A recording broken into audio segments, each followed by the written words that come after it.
အားလုံးပဲမင်္ဂလာပါ皆さんこんにちは皆さんこんにちは。私はキネテレです。見てと呼んでください。私はヤコに住んでいます。私は GMCC でミャンマー語を教えています。6月15日の GMCC の丸ごとビルマ体験バッグで私はミャンマー語の司会をします。また、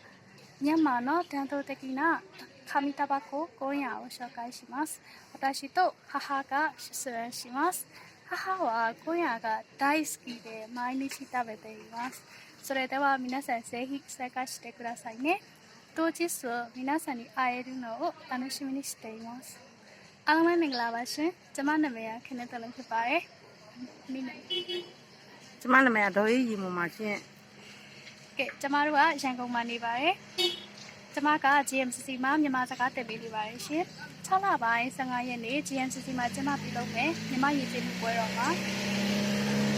ကျွန်မကမြန်မာဘာသာစကားဖြင့်အစီအစဉ်တက်ဆက်သူအနေနဲ့ပါဝင်သွားမှာဖြစ်ပါတယ်ရှင်။ပြီးတော့ကျွန်မတို့ရဲ့ဒီမြန်မာရိုးရာ900ကိုလည်းမိတ်ဆက်ပေးသွားမှာဖြစ်ပါတယ်ရှင်။ကျွန်မနဲ့အမေကပါဝင်တယောက်ဆောင်သွားမှာဖြစ်ပါတယ်ရှင်။ဒါကြောင့်မို့လို့皆さんဆက်ဆက်ကြည့်ရှုအားပေးကြဖို့မြတ်တာရက်ခံပါတယ်ရှင်။ကျေးဇူးတင်ပါတယ်ရှင်